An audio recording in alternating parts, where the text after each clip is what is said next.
Welcome to the Mulcahy Law Firm podcast. For over 25 years, Mulcahy Law Firm has helped plan communities and condominium associations throughout the state of Arizona. Don't forget, our free cheat sheets are available for download at mulcahylawfirm.com. Beth Mulcahy Esquire is the managing partner and senior attorney for the Mulcahy Law Firm in Phoenix, Arizona.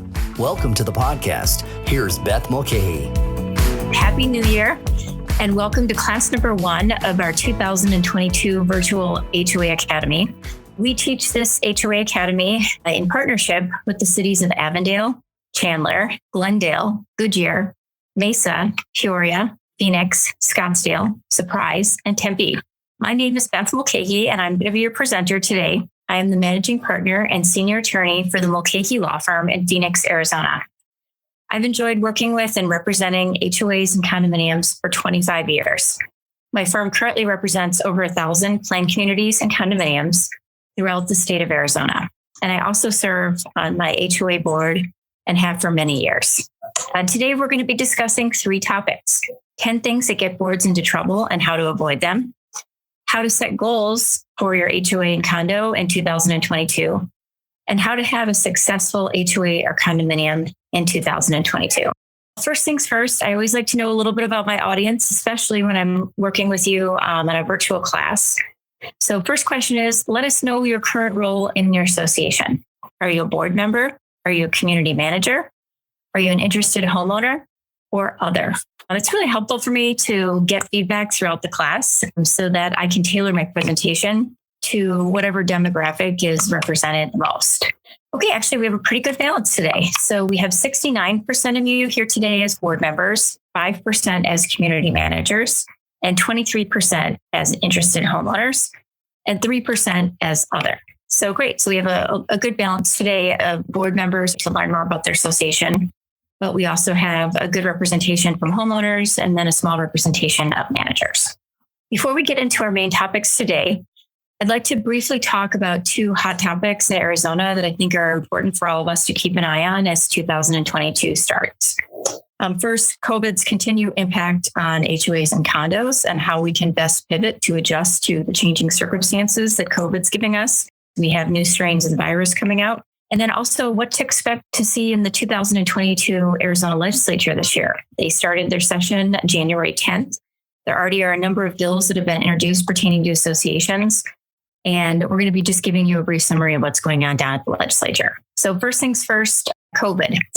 As we all wish that this was over. I know that many association managers, especially that I'm talking with, and board members, are tired from all the challenges that the pandemic has placed at their footsteps or at their feet. Unfortunately, it looks like this is something that's going to continue on at least through the first half of 2022. And so we want to just talk about what are some things that associations can do to best support your community and to keep your community safe as we continue to see an uptick in the number of COVID cases throughout the country. If you're watching the news, reading newspapers, Omicron is the new variant that's spreading. It's creating large numbers of infections.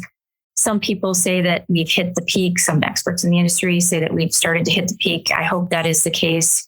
I hope that there won't be a new strain as they're predicting. Regardless, we have to continue to pivot as an association to keep our members safe and residents safe in our association, and also to limit the liability of the association. So number 1, if you have any indoor common areas, it is recommended that associations require people in those indoor common areas to wear masks. It's important to have continuous sanitization of common areas such as gym and high touch points in HOA condos that are indoors.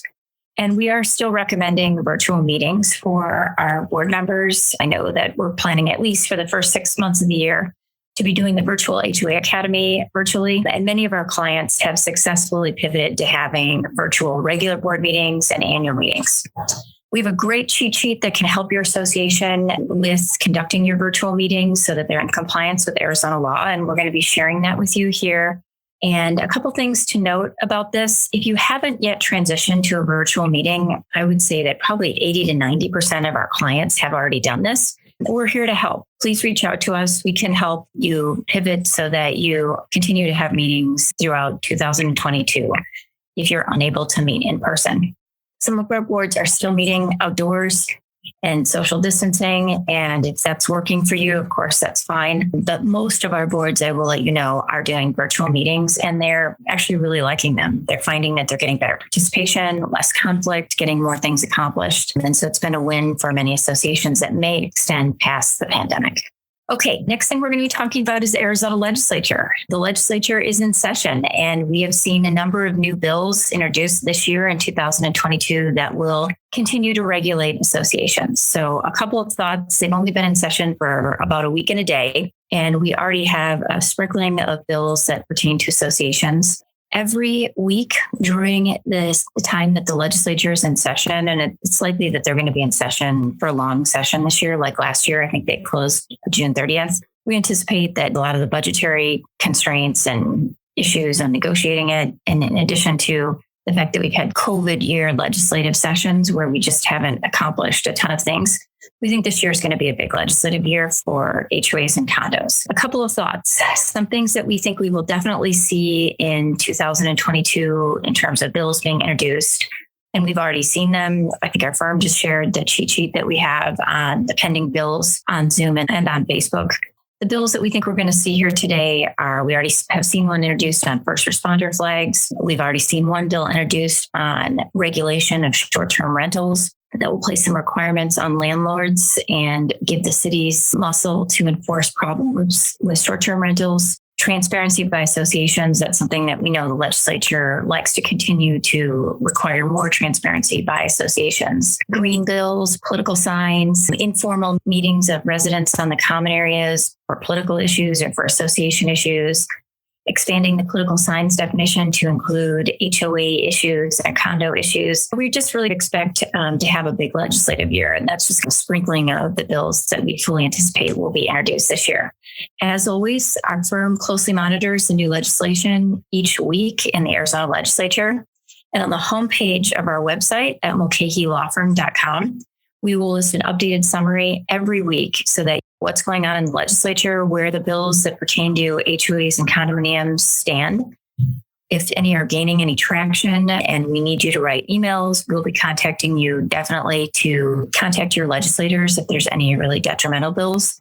I scanned through the bills this morning on our summary list, and really the only one that stood out at me like a sore thumb was one of the bills that was introduced last week, that talked about taking away the association's right to foreclose or lien rights for a judgment. And I thought that was very problematic. And so, of course, if that one has any traction, starts moving, we'll be contacting you and asking you to contact your legislative representative to make sure that bill does not move forward, because that would take away a lot of teeth for associations in collecting our assessments from unpaid debtors. Okay, we're going to switch gears now, and I always like to know my demographics too as to who's here today. So we're going to be asking you in our next poll, which we're just going to be getting up here on the screen soon, which city do you reside in? Okay, today it looks like we have representation from Chandler, 11%, Glendale, 2%, Mesa, 6%, Peoria, 1%, Phoenix, 14%, Scottsdale, 40%, Surprise, 2%, and other 24%. So great. Thanks so much, everybody, for being here today. It looks like Scottsdale wins for having most people that are here with us. Great job to the Scottsdale team for getting the word out to your residents in Scottsdale. Okay, let's get right into the materials for today. We're going to be talking about 10 things that get boards into trouble and how to avoid them. In 25 years practicing law representing associations, I've seen a number of things that continue to get boards into trouble. And so what I'm going to be doing is breaking down some common problems that I see and then giving you advice on how you can avoid getting into this situation so that you're not sued and that your time on the board is hassle-free. So you actually accomplish things instead of getting bogged down with lawsuits and difficult owners and fighting with people. Okay, so the first thing we're going to talk about is confusion regarding the Arizona open meeting law for HOAs and condos. And how we see this come into play is that sometimes homeowners will claim that the board is making decisions outside of a board meeting, an open board meeting, or that they're improperly going into executive session. So I just want to give you the quick 411 to talk with you a little bit about how can you best comply with the open meeting laws. We're going to just give you the basics. So number one is Arizona has a special open meeting law just for condominiums and planned communities. And what this law says is that anytime there's a quorum of the board discussing association business, it's considered an open board meeting, and you must follow the open meeting law. This law is different from the laws that pertain to school boards and city council. We have our own special open meeting law. So quorum of the board, meeting to discuss association business. That is considered an open meeting where the open meeting law kicks in. So the open meeting law in Arizona says that owners can attend, listen, and participate during appropriate times during the meeting, but they have to receive notice of the meeting in order to know when the meeting is. And so how should notice be given to owners that want to attend the open board meetings?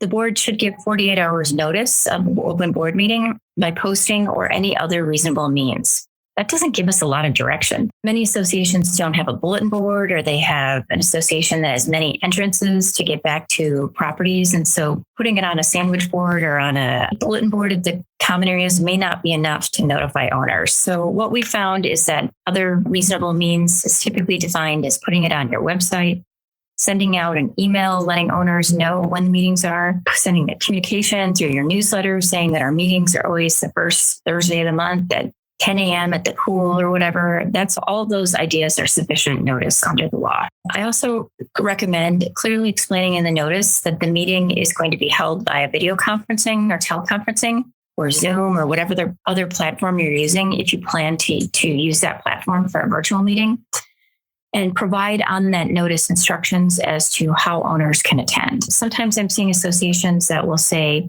contact this person to find out how to log into the meeting. That's onerous. I would recommend instead that you're putting all that information in one place on the notice. A few other things, you may want to state that you're having an executive session at that meeting immediately following the open board meeting. You should indicate that an executive session will be immediately following the meeting, and indicate what topics you're going to be discussing in the executive session, because there's a portion of the law that says that anytime we go into executive session, that we have to notify the owners what we'll be discussing, what executive session topics generally we'll be discussing. And don't forget that if you're having an executive session and not an open board meeting in conjunction with it, you still have to give notice of the executive session, even if they're not allowed to attend. It's just a quirky thing under the law, but we have to let owners know that we're having an executive session and the topics that we'll be discussing under the law during that executive session. We have a great cheat sheet for you on tips for conducting virtual board meetings, which I believe our firm has already shared with you. Take a look at that. We talked a little bit about that in the introduction as well. Okay, when can members talk at a regular board meeting? This is a hot topic. So a lot of boards will have, at the beginning of the regular board meeting, they'll have what we call an owner forum, where owners may get 1 minute or 2 minutes to raise concerns regarding their association or praise the board for everything that you're doing that's so good. And we recommend that because it gives the owners an opportunity to state what's on their mind. And if they want to stay for the rest of the meeting, they can. If they don't, they can move along and know that they were heard by the board. The board doesn't have to have a lot of dialogue with the owners during this owner forum. It's A-okay to say, thank you so much for being here. Thank you for your comments. We'll consider them. The only other time that members can talk under the law during the meeting, the board meeting, is before the board takes formal action on something. So just so you know, that is something that if an owner requests to talk after the board makes a motion and there's a second during the discussion period, the board can put a reasonable time limitation on how long they talk. However, they should be given an opportunity to talk before the board takes formal action. If you're conducting the meeting virtually, when the board is discussing association business, it may be necessary to have somebody muting the owners so that they aren't interrupting the discussion. I think all of us have probably been, part of a Zoom call where we have somebody with the TV in the background or the phone ringing or the dog barking. And then most video conferencing software like Zoom allows the organizer the power to mute owners when it's not an appropriate time to have noise in the background. Don't forget, under the open meeting law, we have to provide an agenda to every owner who attends. And so a lot of associations are putting the agenda out as the notice of meeting so that you're providing it to everybody at that time. If you're meeting in person outside right now during the pandemic, you could have a stack of agendas so that when people show up at the meeting, they can pick it up and follow along as to what's going on at the meeting. If you're using a virtual platform, you can share it on the screen during the meeting so that residents can follow along and know where you are on the agenda. Don't forget that you have to take minutes of any regular or executive session meeting. The meeting should be simple and short, just basically what was decided. We have a great cheat sheet on this called Board Meetings.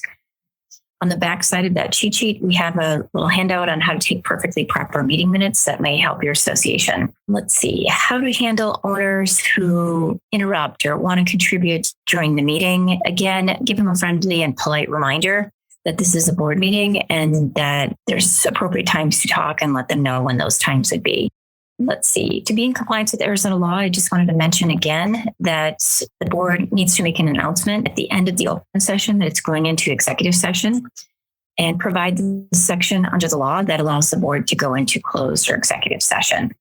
Just the most common topics to go into closed or executive session are advice from your attorney, delinquencies, violations, and issues with the performance of a vendor or an employee.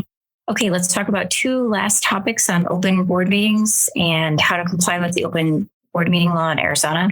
These are the two that a lot of boards stub their toes on. So let's make sure that we have our antennas up on this. The first thing is use of email by the board to discuss business or make decisions. Be careful on this. The legislature is very clear that they want all discussions and votes done during an open board meeting. And so if your board is discussing things by email and voting, you potentially could be violating the open meeting law. So be mindful of that. Now, there are times where you can use email to make a decision. That would be in the case of an emergency meeting. You could an emergency meeting is where you suspend having to give 48 hours notice, and it's okay under the law.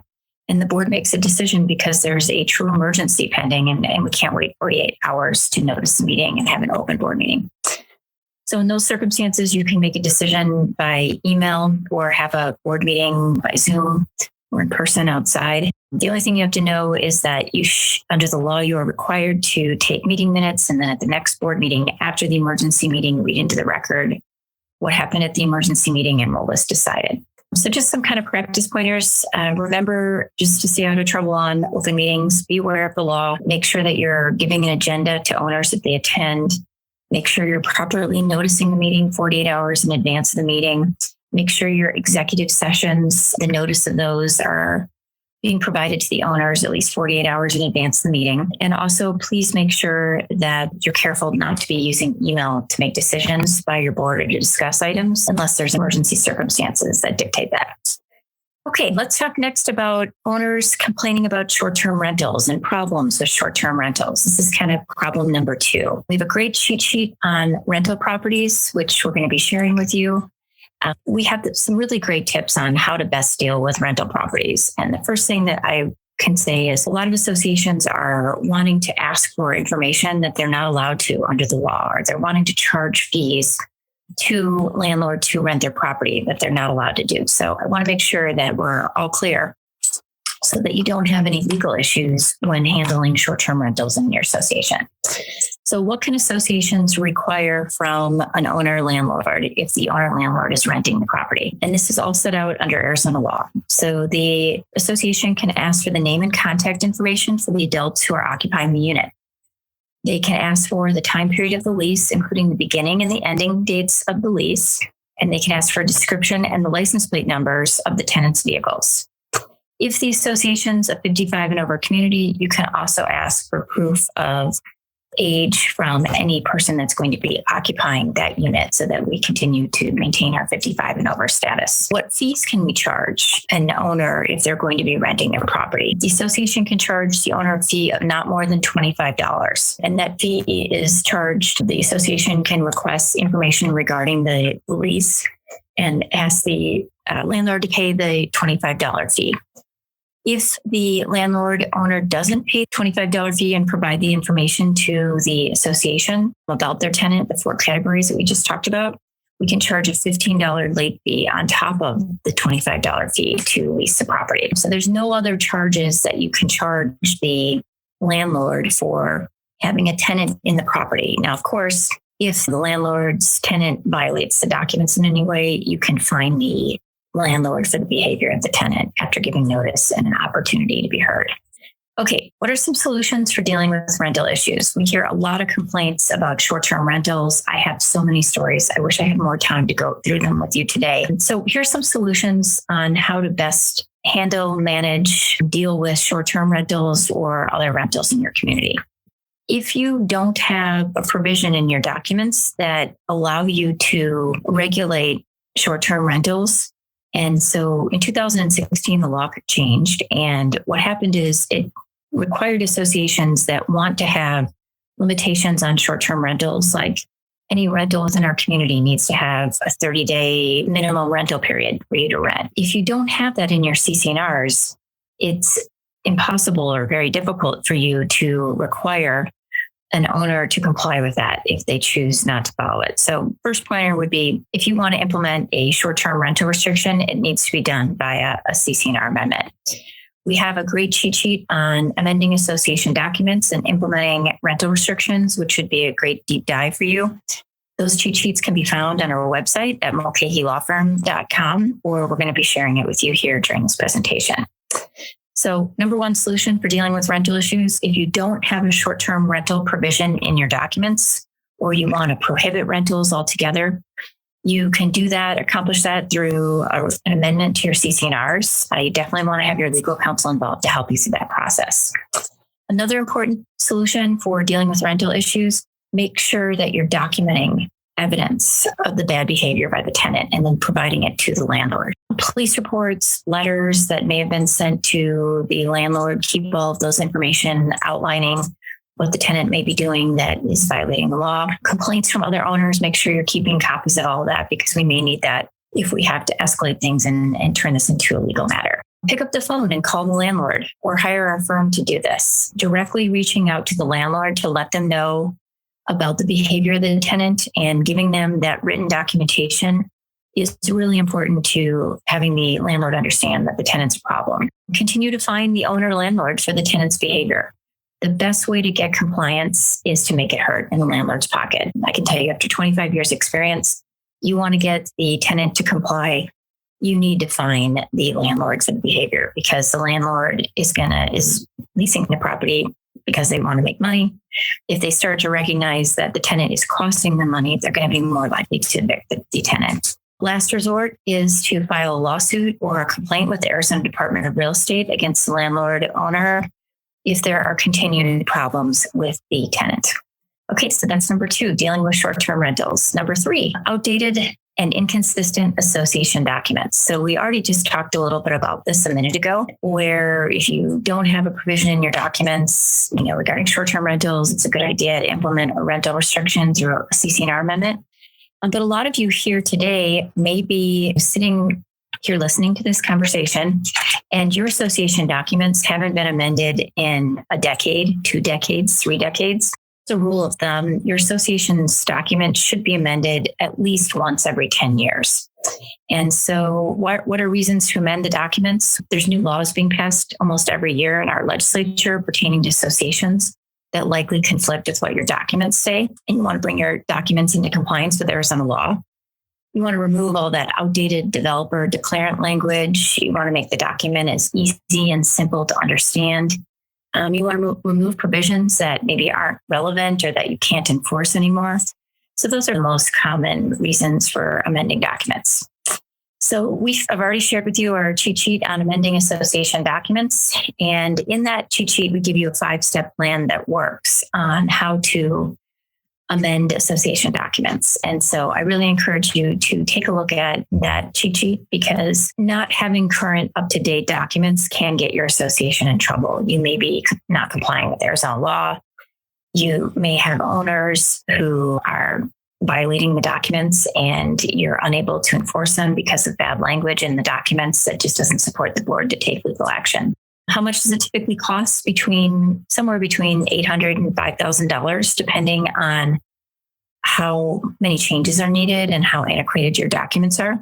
Our firm offers a free 15-minute review of every association's CC&Rs that would like us to do that. And what we do is we provide you with feedback on what it takes to amend the CC&Rs and some brief suggestions on how to improve your CC&Rs and what changes you should make to amend them. So I encourage anyone who is in the situation where you haven't had your documents amended in the past decade to take advantage of that free 15-minute review that our firm offers. The best way to do that is just to email me at bmulcahy@mulcahylawfirm.com.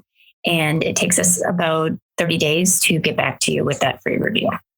Okay, next problem. Difficult and disgruntled homeowners in our community.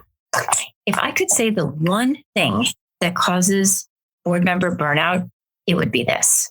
Dealing with the negative Nellies, the naysayers, the people that complain about everything. I know that when I was president of my association for one very long year, the thing that drove me nuts the most as president was the difficult owners, the disgruntled owners, the people that no matter what we did, they were never happy. And there is an element of that when you serve on the board. Just so you know, you should know that when you sign up to be a board member, you have to develop a thick skin if you don't already have it. And you also have to learn how to manage these people so that they don't make your time on the board so horrible that you burn out and want to leave. Okay, so we have a great cheat sheet on this topic too, how to deal with difficult people and harassment. Okay, so what is a gadfly? This is a term that was coined through a publication by CAI, national think tank that provides education to associations. And basically, a gadfly is an expert at criticizing, pinpointing the errors of others, demands change, but of course doesn't want to help when you ask for help, interrupts, attacks personal integrity, alleges conflicts of interest, thinks that the board is behaving improperly, thinks vendors are giving kickbacks. There's all kinds of ways that a gadfly can buzz around your neighborhood, creating problems.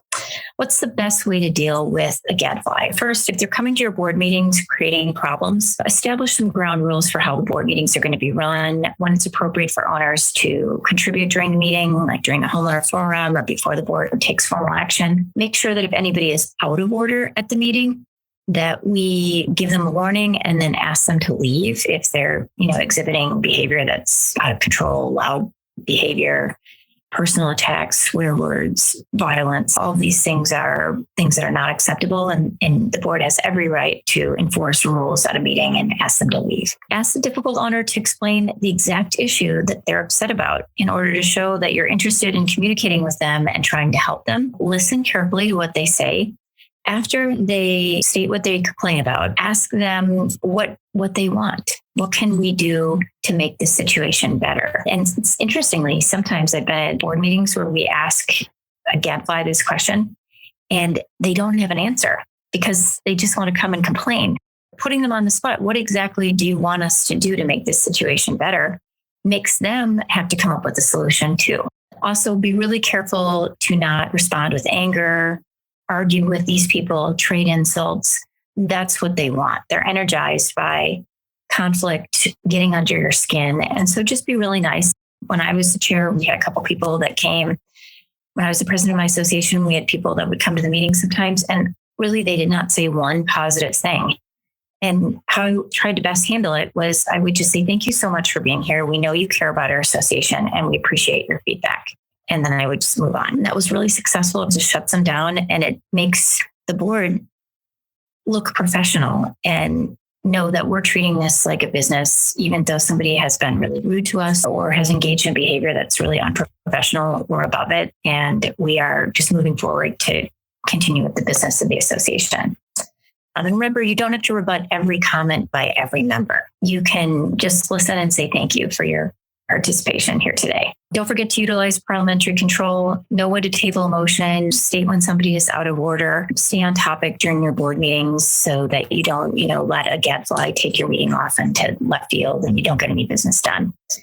And don't forget that under Arizona law, if you have a gadfly that really is bordering into harassment, there is a section under Arizona law which protects association board members. It's a general law that pertains to harassment. Basically, if you are on the receiving end of endless abusive telephone calls or emails. You're being verbally assaulted in public by angry owners, or they're making threats against you. You can go to your local justice court and get an injunction prohibiting harassment against this owner.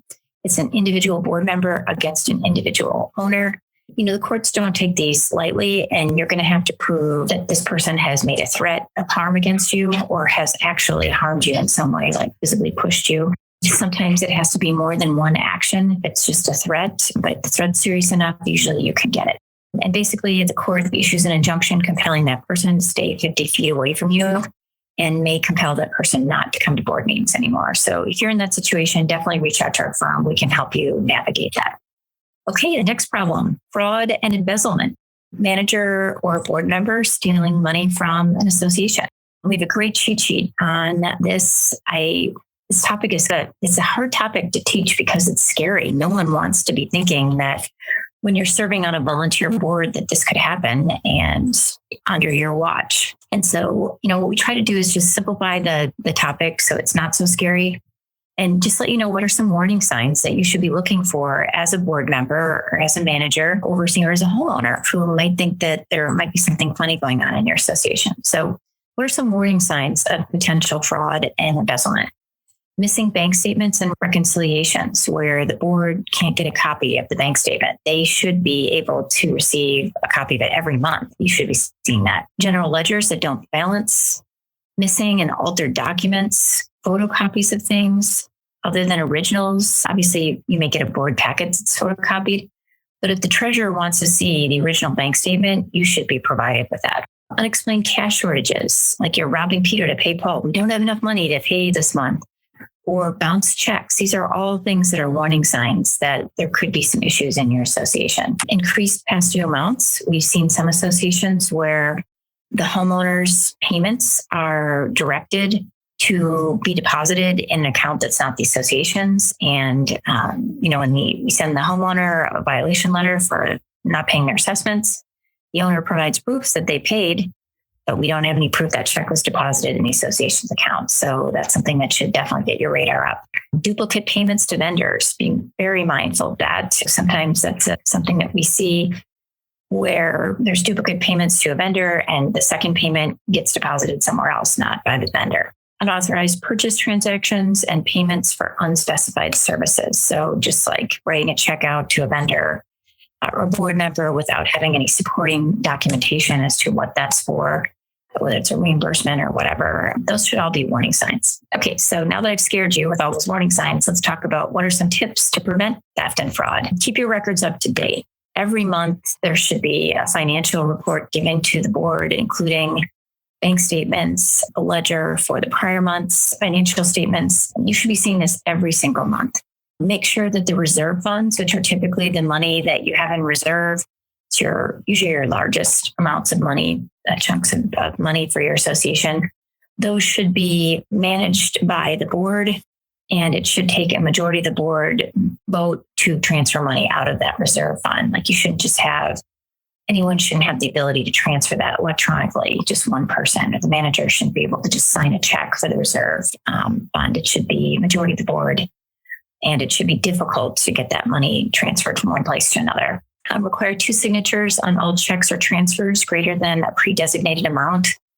It's different for every association because we have some associations that have 5,000 or 6,000 members, and you write a lot of checks. Or you have a small association that only has 20 or 25 members, you may write a fewer amount of checks. So you'll have to determine what that pre-designated amount is for your board to sign double signature. Some associations may say, okay, that is anything over $2,000. We need to have 2 signatures of the board. Prior to signing checks, you should look at the supporting documentation as a board member to make sure that you're signing something that is legitimate charge for your association. Do not ever sign a blank check as a board member because that is going to come back to bite you in the future. That's a very bad idea. Keep a small amount of petty cash on hand. Review bank statements and reconciliations every month. Regularly look at your delinquent accounts and receivables for your association. Make sure you have adequate fidelity bond insurance so that if somebody does take money from your association, that you have coverage through insurance so that your association can be made whole again. Don't forget, you are required to do an audit, review, or compilation of your books and records every year. And so 2021 just closed out. The law in Arizona says that you have to have an audit, review, or compilation by June 30th, 2022 of the 2021 books. If your board discovers that funds are missing or that there is something that you feel very uneasy about regarding potential warning signs for fraud, reach out to your trusted advisors. Your attorney would definitely be the first person that you should reach out to. If it's determined after talking with the attorney that, hey, I think there is an issue here, we need to remove that suspected fraud perpetrator from the position of control and, put a stop on bank account activity. We'll need to notify an insurance carrier for your association and to come up with a strategy and plan as to how to best manage that difficult situation. Okay, next subject, we're going to talk about reserve funds. How do we need to have one? What does a reserve study cost? Where do we start?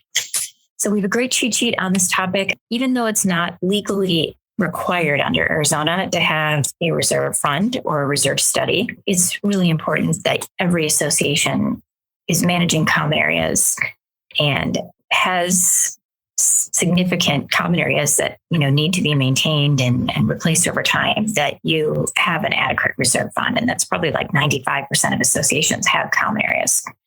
And the cheat sheet that we have provided to you here today gives you a great overview of what reserves are and why a reserve fund is important, and then having a reserve study to help you plan for it. Just basically, reserve funding allows associations to provide for the repair, maintenance, and replacement of the association's assets. So all of your capital improvements in your association, it's kind of like a savings account to plan for the future so that when the useful life of these items is up, you have the money in reserve to pay for it, to fix it. Currently, Arizona law, as I said, does not require associations to have a reserve fund. Some documents may require it, but regardless, it's a good idea for you to have a reserve fund. So how do you know how much money should go in the reserve fund? You hire a professional reserve study company to give you advice by preparing a reserve study report. It's usually like a 20 to 30 page report that tells you what assets need to be maintained by the association, what their useful life is as of the date that the report is made. And then it tells you how much money to put aside each year in savings so that when that useful life of that object is up, you have the money and you can repair it, replace it, and not have to have a special assessment for your association. So basically, reserve funding is planning for the future. A reserve study helps you plan to put away a certain amount of money so that your assets, when they need to be repaired or replaced, can be paid for with the money that you have in your reserve fund. Typically, a reserve study is going to range anywhere from like $1,000, $1,500 to $5,000, depending on the size and amenities of the association. Reserve studies, once you do one, typically need to be updated once every 3 to 5 years, depending on how large your association is. And this is just a really important tip because a lot of associations don't have the money to maintain their common area capital improvements. And what happens is owners get upset and they end up suing the association for failure to maintain or failure to provide services. So keep in mind the importance of a reserve study and reserve funding. Okay, number 7. Our next problem is how to handle records requests and how long should we keep records for our association. We have 2 great cheat sheets on records requests. One is our cheat sheet on the top 10 things you need to know about Arizona Community Association law. I think number 10 is records requests and how to handle them. And then also we have a cheat sheet on how long do we need to keep records and associations documents. So the bottom line on records requests, owners have a right to see association books and records. They can see basically everything except for a few very small categories. So know that if you have an association owner who says, I would like to make a records request to see the bank statements, the financial statement, contracts for a vendor, all of these things are things that the owners, have a right to see. Now, there's some small exceptions, but like 95% of the records of the association owners can see. And once they make their record request, we have 10 business days to provide those records to that owner. If they want copies of something, you can charge 15 cents per page for those copies.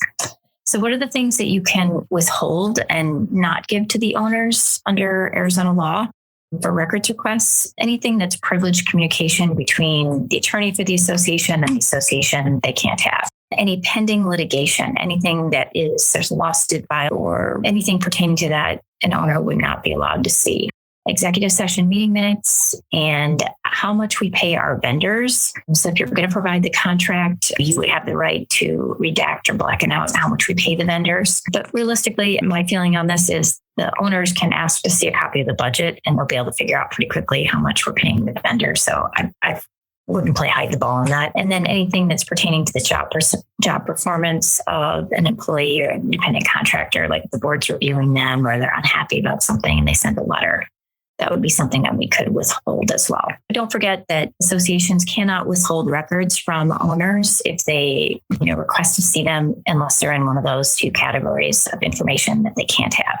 Our cheat sheet on community association records and documents has great information on how long you have to keep records. And I would encourage you to take a look at that so that when a new board comes in, maybe you need to do some editing of records that you may not need anymore.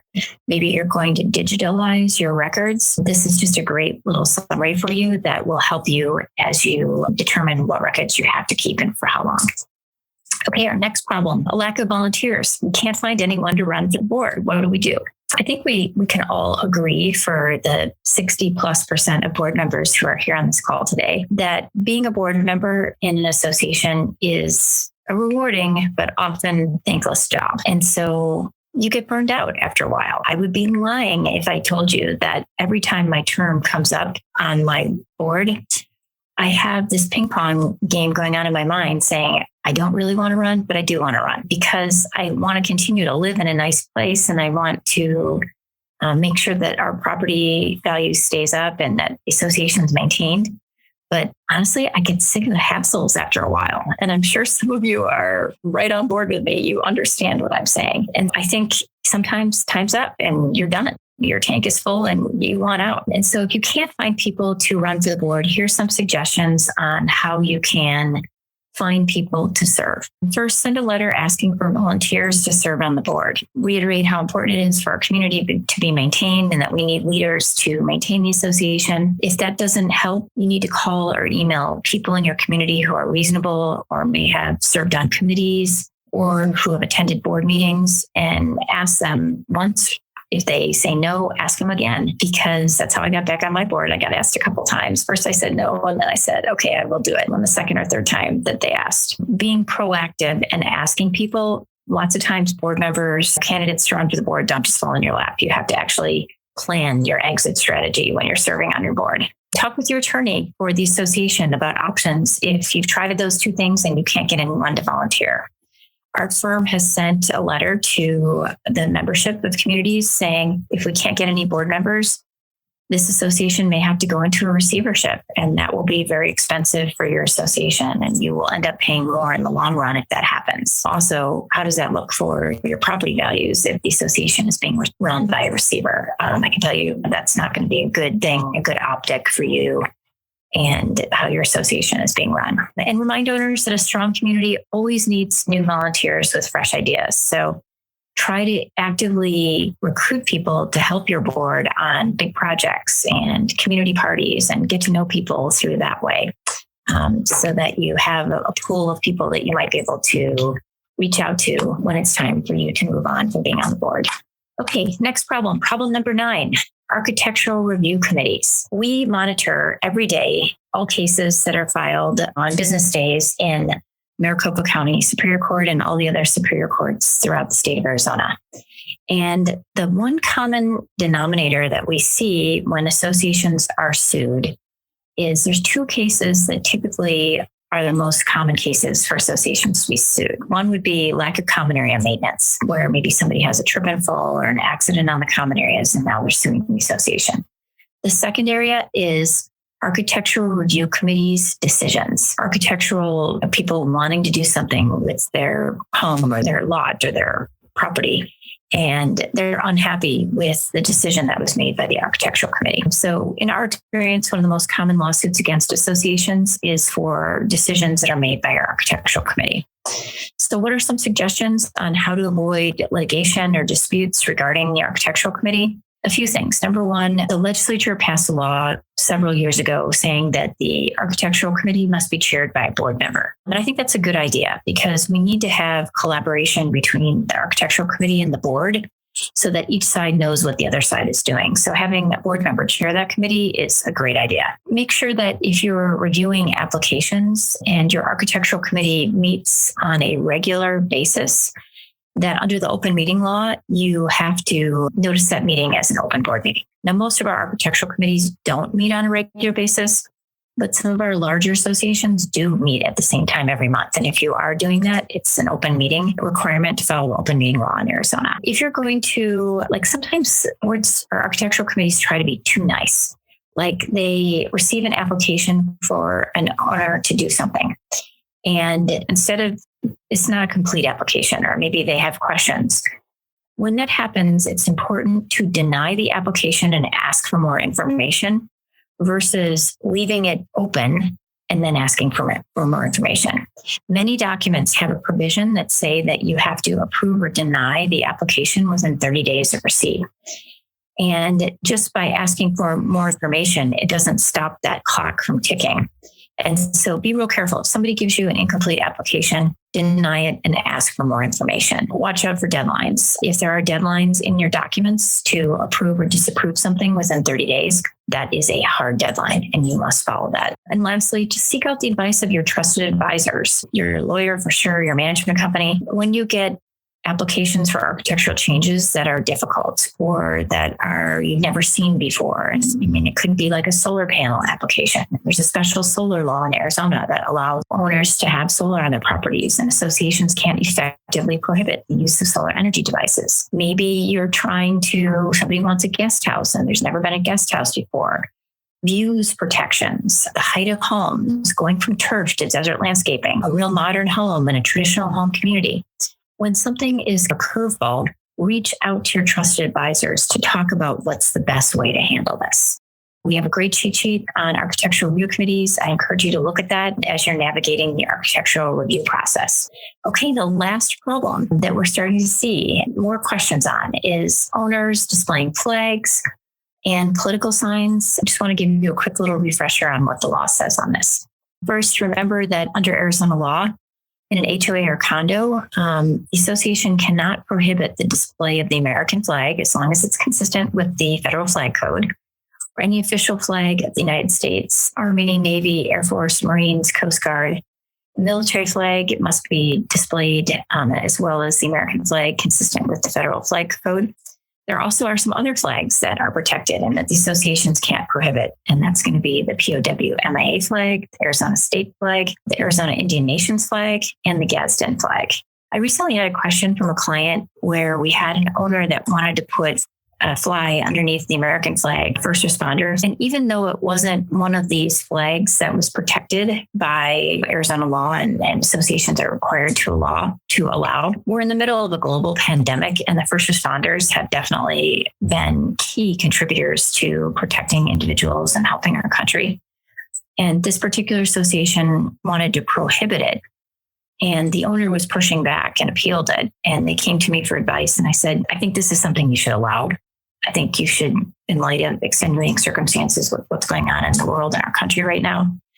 And sure enough, we saw, once this year's legislature opened, that they're now trying to expand to have first responder flags be covered as flags that can be flown in an HOA or condominium. Okay, political signs. We're seeing political signs even when there's not an election pending, and I'm getting questions on that. And so just remember that associations cannot prohibit the indoor or outdoor display of a political sign, except when it falls within a certain time period. So if an owner wants to put a political flag on their property or a political sign, it can't be earlier than 71 days before the day of a primary election. It has to be taken down 15 days after the general election. And so just keep that in mind as you're navigating these hot topic political flag type things. There's a specific time window when people can be displaying these flags or these political signs. And we want to be mindful of how we respond to owners when they put up these political signs when it's not in that time period. I think a great way to handle it is just notify them that, hey, This sign is only allowable during an election cycle and during the specific time frame of 71 days before the election, and it must be taken down 15 days after.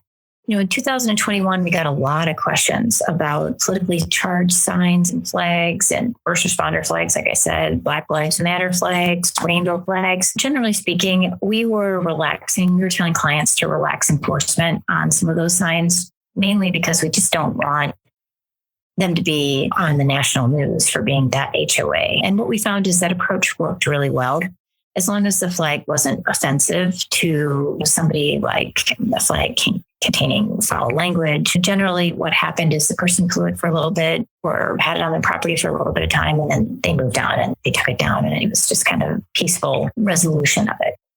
Okay, so we have covered our 10 topics. I want to just give you 2 little bits of information that I think will be helpful for your association as you're navigating 2022. Number 1, every association should have goals for 2022. And we have a great cheat sheet that can help you write up your goals. And it's called our Eisenhower cheat sheet. On the Eisenhower method on how you can prioritize things that you want to get done in 2022. And so we're going to be sharing that with you right now. Maybe at your January or February board meeting, somebody on your board should take the lead and come up with the first draft of the goals for 2022 and then talk about it as a board. And then revisit those goals every quarter to make sure that you're progressing. And it could be something like, our reserve study says that we need to maintain these 3 things or repair these 3 things. And we're going to be doing these in this quarter and this quarter. And our cheat sheet actually gives you a great example of how an association set goals. So I hope that you'll take a look at that. And last but not least, I want to end with what are my tips or secrets for associations to be successful in 2022. So just a quick little rundown of these are the things that you need to do to be successful as an association in 2022.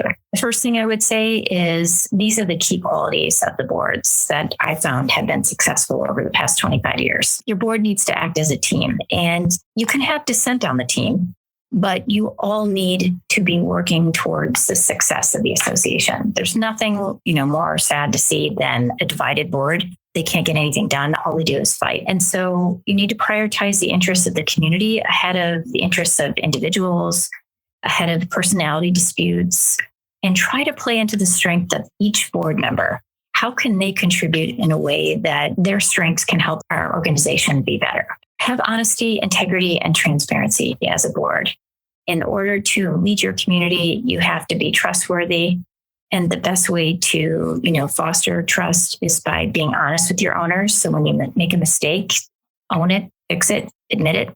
Always carry yourselves with the highest level of integrity and be transparent about how things are operating in your association. Commitment and determination. Serving on your board is honestly, it's very hard. There are going to be times when you are in your term that you are going to want to quit, or that you are going to be so frustrated that things just aren't going well, or that people are being difficult, or people are complaining and not focusing on all the good things that you're doing. So just know that there's going to be hard times when serving on your board, and you just have to push through them and keep tirelessly working. It's not a life sentence. You're not going to be doing it forever. And so just try to recognize that there is a light at the end of the tunnel. Do the best you can. Try not to let anybody who disagrees with you or makes personal attacks against you get you down. Stay focused on the goal, which is serving your community and trying to make the best decisions possible to help your association. And then last but not least, the last tip for, associations to be successful in 2022, communicate.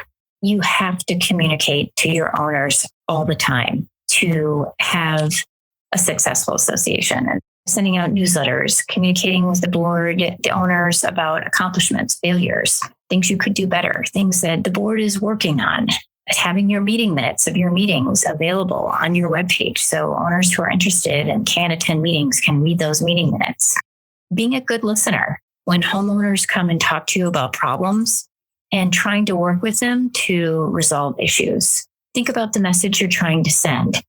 And organize your thoughts in the communications that you send to your owners in a positive and professional manner.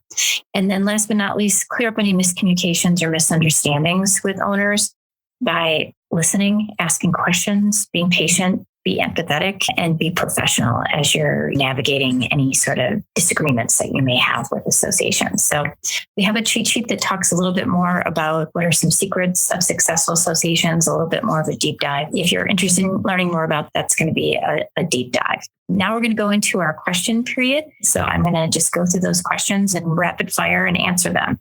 The first question is from a board member. The association has a verbally abusive homeowner. He's verbally abusive to board members and workers that the board has hired. We have read Mulcahy's cheat sheet on tips for dealing with difficult people. What type and amount of documentation is sufficient for the association's attorney to draft a letter to the verbally abusive homeowner? So really the first step would be to just try to resolve it by having the attorney send a letter to the owner. And I guess what I would just need to hear about is, I don't need to hear like a video recording or anything like that. I probably would just need to hear feedback from the receiver of the verbally abusive behavior. So if it's the manager or the board member, just send me an email outlining what's been happening and give me dates, times, what occurred. And then I can look at that and come up with a plan as to how we want to structure sending a letter to the owner. Interestingly enough, we sent out a couple of those letters last week. Actually, we send out a couple of those letters every week, just so you know. And if the person is really abusive and difficult, what our firm will do is say, all communications now go through our firm. You do no longer have the right to communicate with the manager or the board member. And that works really well because we tell them that all communication needs to be in writing.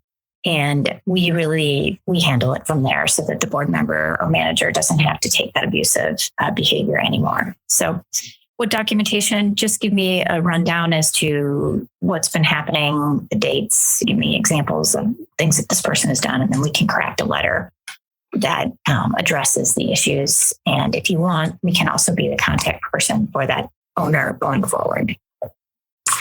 Okay, our next question. Our board enacted as part of association rules that solicitation and electioneering on association property will not be allowed. This is used to squelch board candidates from any campaign activities beyond a single formal controlled Meet the Candidates night and candidates' biography background statements submitted with their application to be candidates on the board. Does this association rule conflict with the Arizona Revised Statutes 33-1808? Which states in part, notwithstanding any provision in the community documents, an association shall not prohibit door-to-door political activity, including solicitations of support or opposition regarding candidates or ballot issues, and shall not prohibit the circulation of political petitions, including candidate nomination petitions or petitions in support of or opposition to initiative, referendum, or recall. Okay, so does the rule that you have in your association saying that solicitation and electioneering on association property will not be allowed, does that conflict with Arizona law? It does appear that it does. It's unclear under the statute whether this is for HOA business that we have to allow it, this door-to-door political activity, or if it's on a more grander scale, which would be like a state, local, federal election type thing.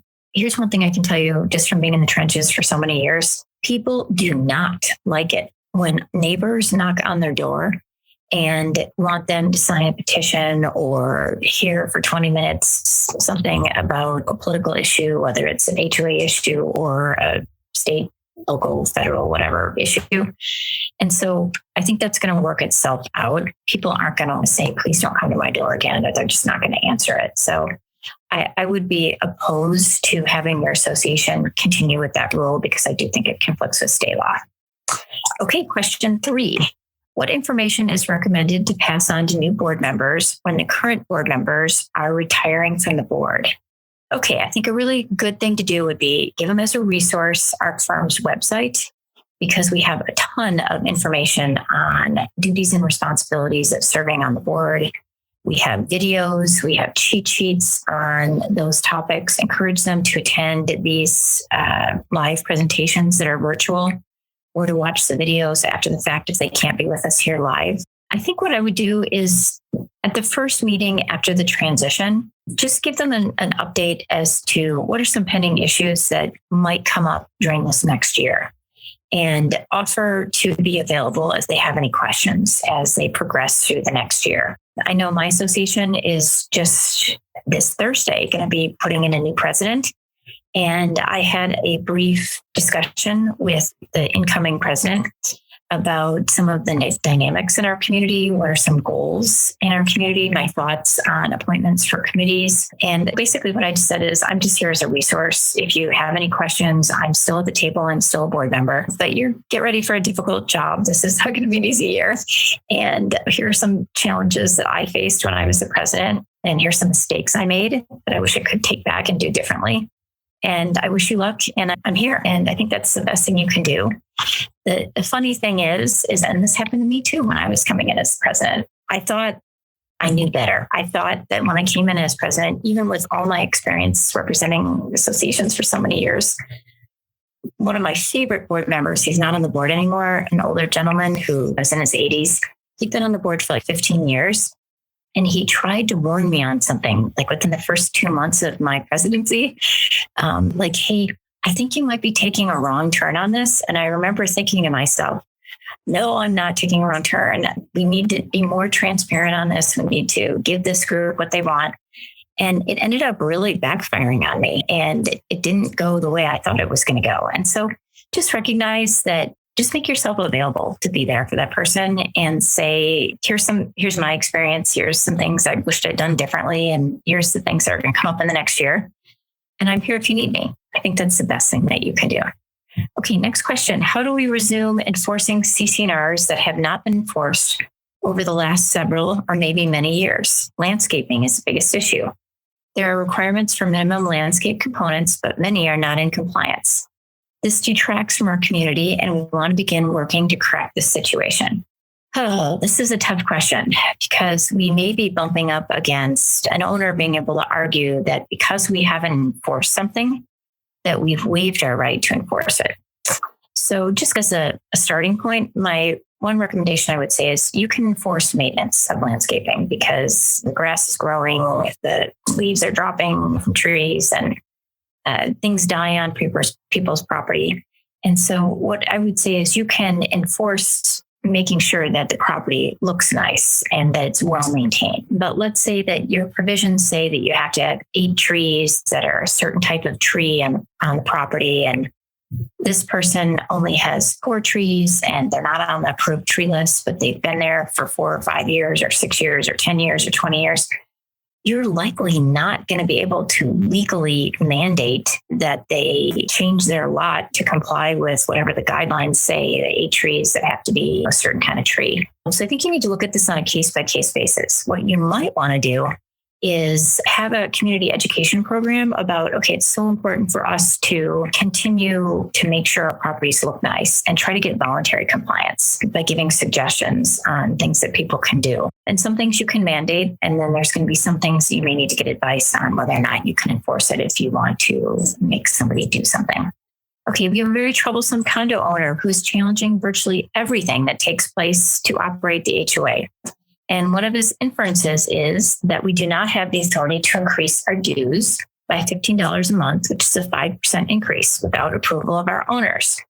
Should he foolishly choose to not pay the increase, according to our CC&Rs, he is delinquent, which voids his right to vote. Now, my question is whether that prevents him from attempting to gain a spot on the ballot or getting on the board since he cannot vote as an owner. Okay, so it sounds like you've got a gadfly. Sorry to hear that.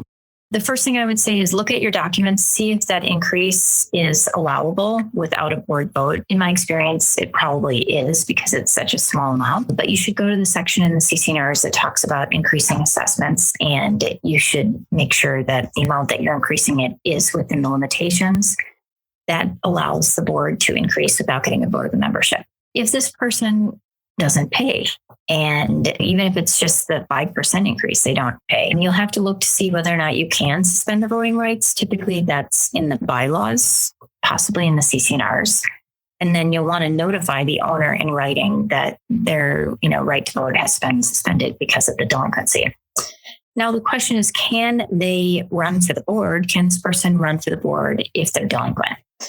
So in my experience, yes, typically they can. You want to look at your bylaws or your articles of incorporation to see if there's anything in there that says that you can't be a board member if you have a delinquency that's owed to the association. Most documents do not have that provision. So you're likely going to have to let this person run to the board. Okay, next question. The majority of remaining parcels in the subdivision yet to be built were subject to a foreclosure. And there was a trustee's deed upon sale transferring the property to another LLC. Is this new LLC owner now the declarant? So the Class B rights in the HOA. Several feel that Class B now no longer exists because the majority of parcels changed owners, thus no current declarant, and then HOA meeting is needed to elect an HOA board. It just really depends. I hate to say that on this, but I have to see what your CC&Rs say. So a couple things to look for. Go to your CC&Rs and see how declarant or developer is defined. Typically, unless there is an assignment of the declarant's rights, the declarant is no longer, going to be a Class B, member of your association. Even the person that, may have purchased the majority of the remaining parcels.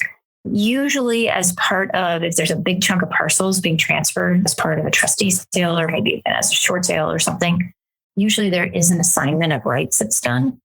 But with a trustee sale, that just means that the bank was foreclosing and somebody else just picked up this land, the remaining parcels at a trustee sale. So it's very possible that they did not take the property with an assignment of benefits to be the declarant. So I'd go back and look at the definition of declarant and Class B voting, see how they word it, see if this minority owner that just bought a majority of the remaining parcels, see if they fall into that category. You're probably going to need to reach out to a law firm that specializes in representing associations like our firm to get our opinion on it. And it's actually kind of important because sometimes the declarant doesn't have to pay the full assessment rate. They can amend the documents sometimes without approval of the membership. And they'll be controlling the board likely. So I think it's important that your association gets some advice on that. Question 7, it looks like we're about halfway through the questions after this one. Our architectural committee is all board members. Can the committee still make decisions via email? This is kind of a sticky wicket. A lot of times architectural committees and the board are the same in associations, especially when you don't have a lot of other people that are volunteering. When the architectural committee meets and make decisions and a majority of the board is making decisions by email, that is an open meeting violation. Even though they're acting as the architectural committee, you still have the majority of the board making decisions. So what I would recommend is just at your regular board meetings, review the architectural items as an agenda item and make your decisions during the open meeting at that time. If you are going to make decisions as a board by email, it's the board/architectural committee via email. What you may want to do, I'm not recommending that, but if from a logistical standpoint that your board doesn't meet as often as these applications are coming in, at the next regularly scheduled board meeting, you should read into the record what was decided, and so that there's a paper trail with meeting minutes. Now, if you're going to disapprove something that's going to be controversial and result in a lawsuit, please do it in an open board meeting. Do that architectural disapproval in an open board meeting so that if you get sued, they're not going to claim that you violated the open meeting law or that you didn't wait properly to make a decision on the architectural application.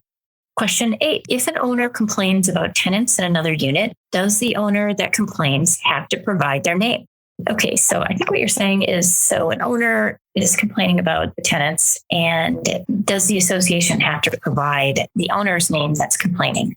It depends. There is a kind of a very strangely worded statute in the Condominium Act and the Planned Communities Act that says that when the association sends a violation letter to an owner, if the owner responds back by a certified mail to that violation letter, the association has to provide who witnessed the violation or who complained about the violation. So it's possible that if that sequence of events happens, that you're going to have to give the person's name. Really, the kind of the key thing is that the response to the association's violation letter by the owner would have to come into the association by certified mail. Requesting this, since this bill's been on the book, or since this law's been on the books for at least a decade, I've only seen that less than 5 times. So it's unlikely that would happen They could make a records request for any complaints that have been made against their unit. And I think that's fair game. They would be entitled to see that. So if an owner complained about them in writing, the association would have to turn that over. Okay, next question from one of my favorite clients. Good to see you here today. Objections to the notice of or an action taken at a meeting shall not be considered from a member who attended the meeting unless objections are made at the meeting. A member not in attendance may submit a written objection to the secretary within 10 days following the meeting.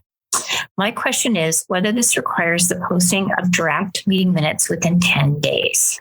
Okay, so you have a bylaw provision that's talking about making an objection after the meeting.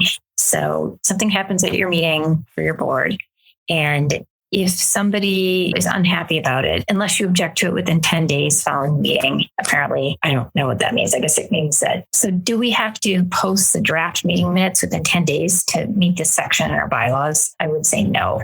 This section, and I'm familiar with your documents, you have probably too much stuff in your documents, in my opinion, just too many nitpicky type regulations like this. And I guess there's no purpose, I guess I would say, to this, because if somebody really objects to something that happened at a meeting, they can bring it up at the next meeting. They can send a letter to the president of the association saying, hey, I'm a board member. This happened at the meeting. I'd like to revisit this again, or I feel uncomfortable with it after the meeting. But there's nothing under state law that requires you to do this. And there's nothing under state law that would require you to get those draft meeting minutes to the board within 10 days. So if they wanted to object to something, they could. So I hope that helped you with this particular question. Question 10, what are the pros and cons of setting some utility and monthly bills on auto pay? It is difficult that we are reviewing invoices that are now from 2 months ago. So I'm all in favor of putting utility and regular monthly bills on auto pay, as long as the treasurer is looking at the bills. Even though they're on auto pay, there should be a summary given to the treasurer every month to make sure that we're paying our bill and that we're not overpaying or paying late fees or whatever. So I think that's fine. What I would do is just set up the protocol for that at a board meeting, and how it should be presented is either the treasurer or the manager should just let the board know that we're planning to do this and find out if there's anybody that has objections. Next question would be, should financial summaries be put on the HOA website each month? You're not required to, but I think it's a really good idea because, as I said on the Secrets to Successful Associations, the boards that are the most transparent and the boards that communicate the most have the fewest problems. And so if all that information is on the website for anyone to look at, if they're interested in the financials of the association, I think that's great. Now, would you put bank statements on there? No. You might want to put your year-to-date budget, your financial statement, which talks about assets and liabilities. Those would all be appropriate things to put on your website that would help people if they're interested in seeing more information on the finances. Okay, 3 more questions. There is a 5-member board that was just elected. The board agrees on the president, but none of the rest of the board members will take on the treasury and secretary position. What should we do? Okay, so you've got 4 people on the board who don't have an officer position or don't want to do an officer position. I think what I would do if I was looking at this situation is I'd look at the bylaws and see if the treasury or treasurer and secretary, if there's any limitations on it, like they have to be different people. And then I would, obviously the perfect solution would be that of those 4 remaining board members that aren't the president, that we have 2 people, separate people step up, one be the secretary, one be the treasurer. If that doesn't happen, maybe you could get one person to do both jobs if your documents don't prohibit it. Typically, if you have a management company, being the secretary isn't that difficult of a job because they handle a lot of your things. So maybe the president can also serve as the secretary, and then you just need to find somebody to be the treasurer. I wouldn't recommend having the president be the secretary and the treasurer too, just because there's no checks and balances. Keep that in mind. If you're having difficulty getting people to step up, maybe you need to get our firm involved and we can have a meeting with the board and just remind everybody that, hey, you signed up for this. We need people to step in as the secretary and treasurer. And I would look at the documents to see what kind of restrictions there might be in terms of can they hold the same position and does it have to be separate individuals, et cetera. Okay, next, we actually got one more question added. So we have 3 more questions. Our CC&Rs restrict renting our townhouses if the owner purchased the property after 2004. Some homeowners who purchased after 2004 are renting their townhomes and telling the HOA that they're letting their relatives live there for free. These owners knew the CC&Rs before they purchased. What is an HOA to do? It's always difficult to prove that somebody has a renter in the property, especially when they say, oh, it's our family that's being there, and that doesn't violate the rental provision. Well, it actually might if there's money being exchanged. So I think what I would do is I would have our firm send this particular owner or owners a letter asking for documentation as to who's in the property and pinning them down as to more specific information. Oftentimes the renters, they will talk to people at the pool or whatever. And so if anybody has a discussion with the renters and we find out that the stories aren't jiving, we can send a letter to the owner regarding the information that we've been provided. But I would say pin the owner down, make them put it in writing so that now if they're lying, we have something in writing that they're lying about. And I suppose you could knock on the door of the tenant and ask, what is your relationship to the property, et cetera. That's a little bit aggressive, but it's something that could be done. Oftentimes the neighbors, the direct neighbors know exactly what's going on. So you may want to ask them too. Okay, last 2 questions. What if someone volunteers for the board that you think will be a problem on the board? Yes, we see that often, right? Where somebody volunteers to be on the board and they've been a problem in the past and you're just worried that being on the board is going to just be a nightmare. Well, there's really not much you can do in terms of prohibiting that person from being on the board just because they're difficult, they're not easy to get along with. If they get elected, they are going to be board members. Something to think about is sometimes when the difficult person gets on the board, they quit pretty quickly because they realize what a tough job it is. I've seen that happen many times. Sometimes they change. And because honestly, when I got elected to my board in 2016, I'm going to say I don't think our board really liked me because I had a little disagreement with them in 2016 prior to me getting on the board. But I think that everybody would agree now that I have stepped up and I've been a great, helpful board member wanting to make our community better. So sometimes people change and your perception of them may change. If they're really difficult when they get on the board and you can't work with them, you could consider doing a removal petition. That's really divisive and expensive for associations to do. So hope you don't have to do that. But the bottom line is there's really not much you can do. Just play it out, see how it goes, get advice from your trusted advisors if things aren't going well as to how you can best manage it. If they're really difficult, another thing to do would be think about having a code of conduct for all the board members, including behavior at the meetings and behavior outside of meetings. And we have a sample code of conduct in our cheat sheet called Board Member Code of Conduct on our website at mulcahylawfirm.com. Okay, another question. Some owners and board members think the HOA does not have jurisdiction or the right to require any architectural applications and written approval process regarding landscaping prior to changes being done.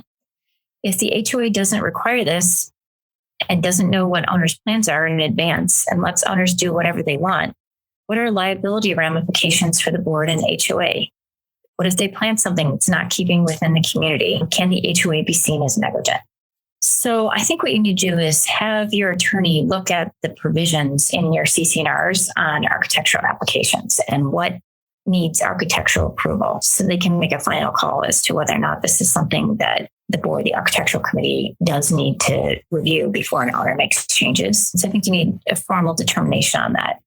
If that is not something that you can regulate through architectural process, then yeah, you are stuck with whatever somebody puts in there. So I hope that's not the case because it's important to have uniformity and have everything looking nice.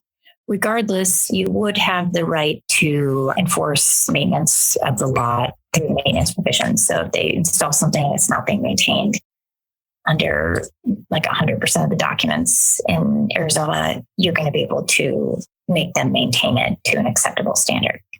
Really appreciate you being here today to learn more about association law and how to make your communities better, avoid problems, be successful, and set goals for 2022.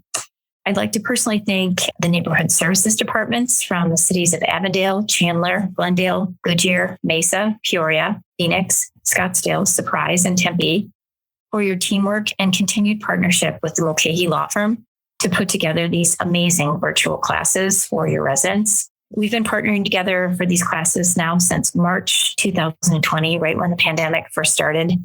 And our videos on our virtual HOA academies and other videos have seen over 50,000 views by people throughout the state of Arizona. And that's truly providing a great service, a place where they can come for free information about how to best run HOAs and condominiums and get their questions answered for free. If you've enjoyed this class today, I would like to just make a request that if you're so inclined, please reach out and do a review on our firm on Google, Yelp, or Facebook. It really helps us to get our rating higher on Google so that when owners are trying to find information on Arizona HOA and lien law, our information pops right up so that we can assist them and hopefully answer their questions with our cheat sheets or our videos. Some quick update on our education plans for 2022. We're still conducting our First Fridays where you can dial into our office virtually for our First Fridays free dial-in or call-in. And at that, you can ask a question at no charge. And that's always the first Friday of the month. Our next one is going to be the first Friday of February, which will be February 4th. And we log on at 9 o'clock and answer questions until they're all answered. We're also looking forward to continuing our partnership with the neighborhood services from all around the Valley of the Sun in Arizona. For our virtual HOA Academy, we're going to be having those the third Tuesday of the month. We're going to be doing a virtual HOA Academy in 2022 in conjunction with all these different neighborhood services departments. In February, we have 2 online virtual classes in addition to our First Fridays. We have our second virtual HOA Condo Academy at 11 a.m. on February 15th, and that's going to be going over what are board member roles and responsibilities. And then we're also going to be doing a special class for the Scottsdale Neighborhood College on Wednesday, February 16th at 1 p.m., also virtual, on HOA and condo finances and how to read them, understand the budgets, et cetera. So that'll be an interesting class, especially for those of you who are treasurers who want to keep a close watch on association finances. So don't forget, videos of this class and all of their prior classes and cheat sheets can be found on our website at mulcahylawfirm.com. I hope everybody has a wonderful 2022. I wish your associations the best of luck. Please know that I'm here for you as a resource as you move through 2022. And I hope you all have a great rest of the week. For more information on future classes, seminars, and more podcasts, please visit our website at mulcahylawfirm.com. The intent of our Zoom, Facebook Live, First Friday free call-in, videos, and podcast is to provide a forum for board members and community managers to receive answers to HOA and condo legal questions. Please note, the content in these sessions are general in nature and is not intended to and should not be relied upon or construed as legal opinion or legal advice regarding any specific issue or factual circumstance. You should directly consult with an attorney for advice regarding your individual situation. Please go to iTunes or your favorite podcasting platform and leave us a rating and a review. Thank you for listening.